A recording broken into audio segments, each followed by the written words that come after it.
Hey guys, welcome to another channel episode.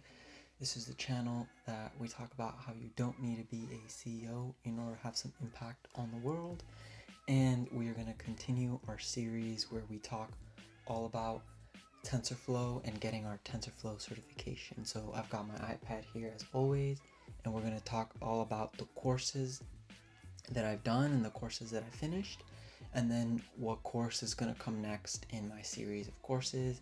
And I think that after this week, it might finally be the week to do my TensorFlow certification test. This is going to be my first try. I hope to get it on my first try. If not, you can try again later.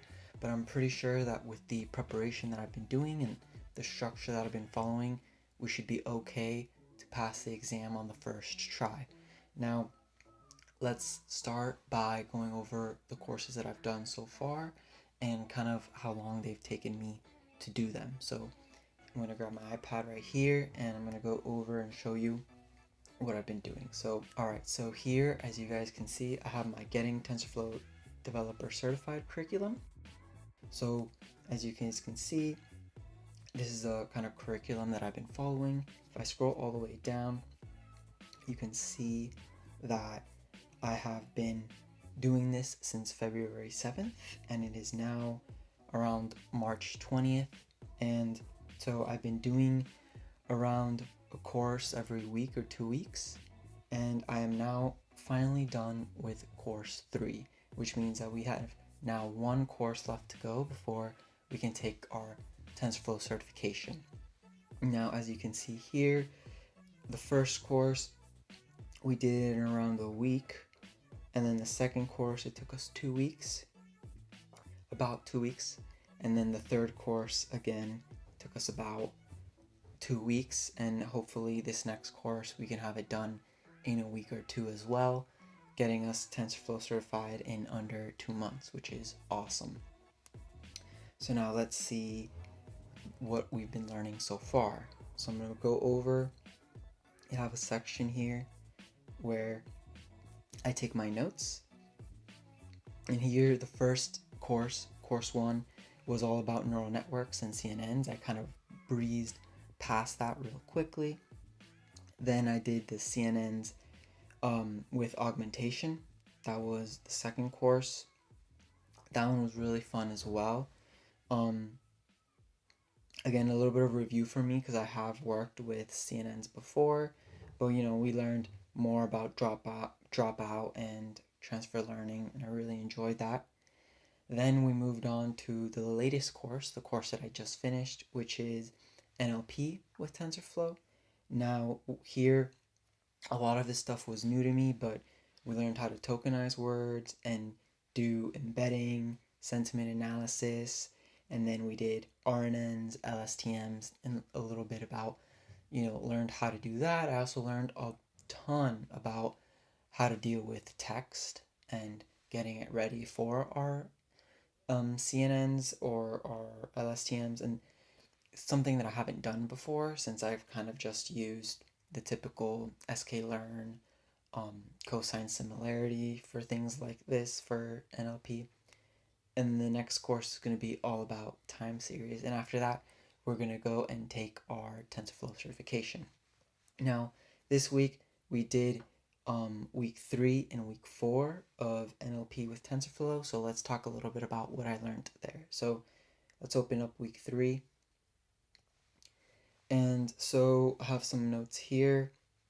It's really funny because I wrote, the order of words matter, and the words that appear much early in the sentence might tell us which word should end the sentence. So I thought that was a good thing to note. Obviously very important, very logical, but it's important to know when you're dealing with these kind of things because this is kind of like the lead up to predicting sequences. So you would have a lot of words, and you would have a corpus of words that you would train on, and then you would grab the beginning part of a sentence, and then you would see if the neural network can predict the words that come after, and that's how you predict sequences, and that's what we were leading up to, and so that's kind of like the background.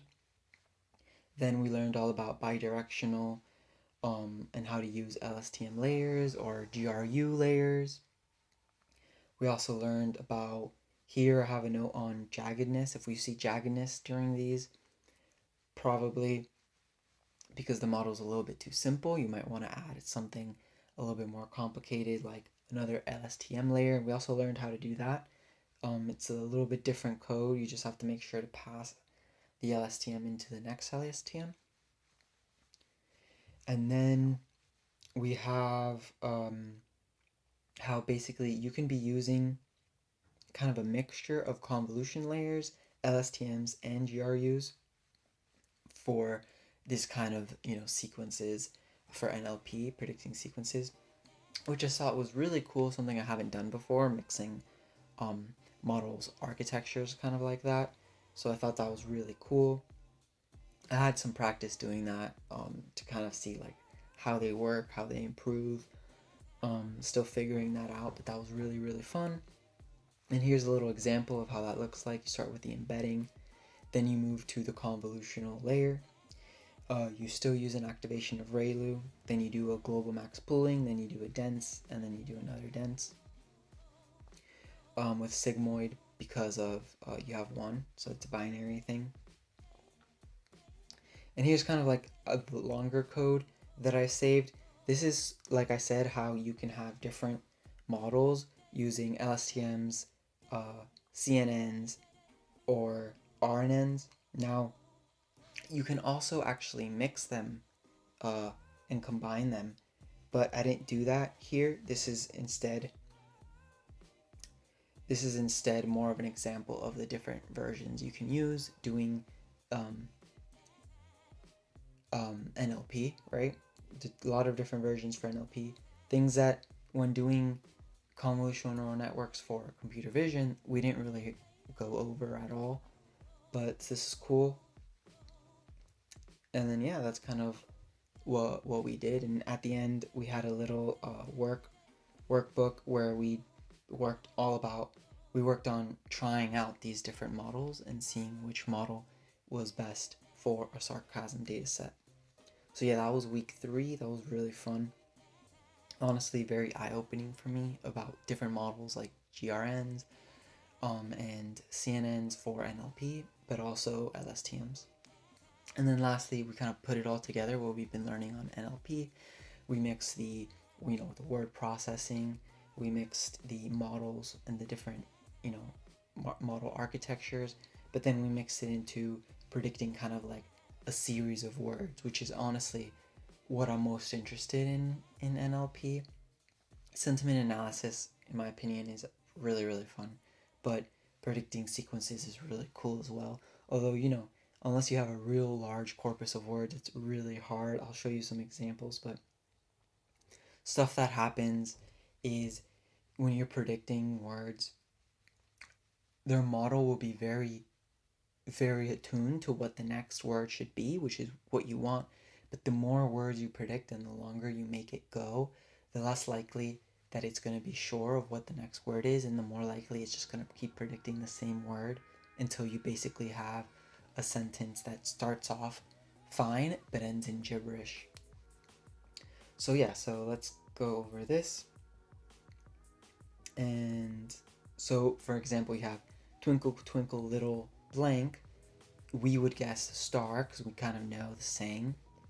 But how do we get the computer to do that? Super fun. And so I wrote a little note here, a note to myself to go over and learn it.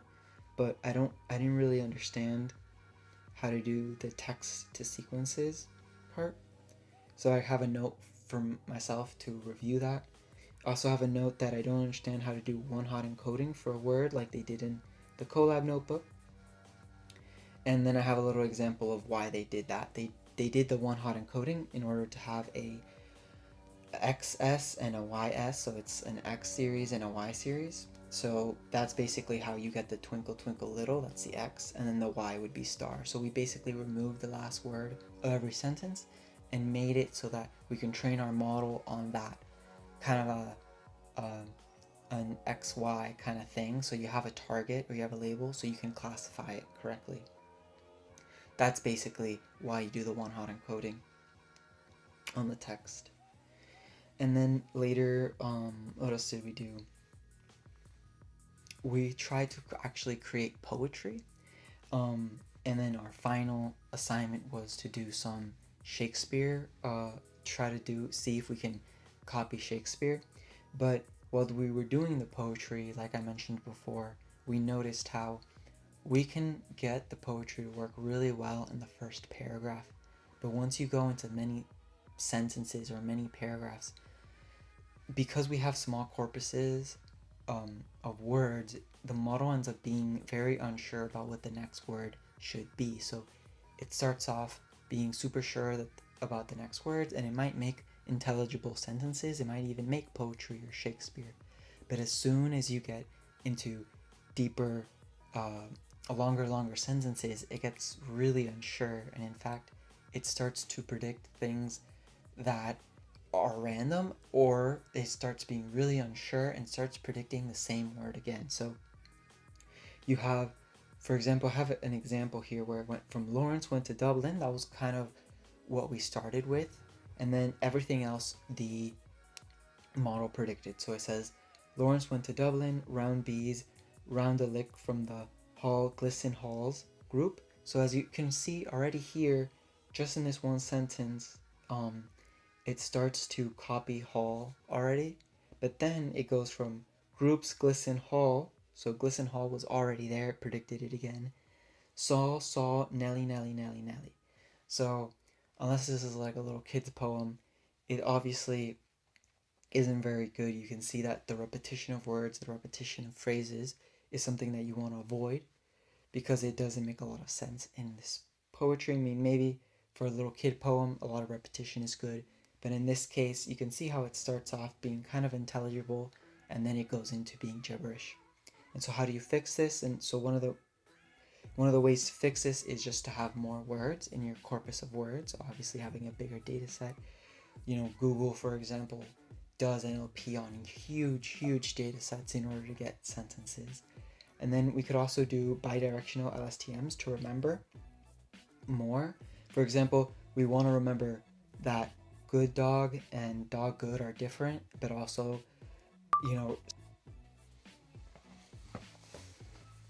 hey guys, sorry about that. My camera shut off, it ran out of memory, but we're back. So as I was saying, we were dealing with the problem when predicting sequences of words, how in the beginning you end up with really good predictions, but as time goes on, as you predict more words, it ends up getting worse and worse and worse. I just wanted to go over how later on we try to fix that by adding a deeper LSTM, a more complicated model, dealing with changing the optimizer, changing Atom, using different learning rates, and that's kind of what we did in order to try to change up our model, make it more complicated in order to fix that, the doubling of, or the repetition of words. And so yeah, and in the end, I did a exercise where we tried to recreate Shakespeare, and again, even with a complicated model, in the beginning it ends up being very, very good, kind of intelligible, right? But towards the end, it gets into, as the sentences get longer, it just gets more and more gibberish. And that's just something that you have to deal with when you're dealing with corpuses of words that, honestly can fit in a computer. You probably need more data than that. But it's very, very fun to predict words like this and predict sequences and see what the model will come up with, because sometimes it's really, really good. And it could have been Shakespeare. All right, so yeah, that's it. That's it for this month. So yeah, so next week we're going to be dealing with time series, and I can't wait to talk to you all about that. Following that, we're going to do the Tensorflow certification, so I hope to have a video about doing that and how I prepared for that and everything else, and then kind of a summary of everything I learned in this course. And then yeah, then I'm going to be free to do something else. That will be the end of these series, and I'll probably start on something else. I'm thinking maybe do a TensorFlow, not a TensorFlow, a PyTorch, or maybe do some data engineering, some AWS certification. So let me know in the comments what you think, what else I should work on. But other than that, yeah, that's it for me this week, and yeah, see you in the next one. See ya.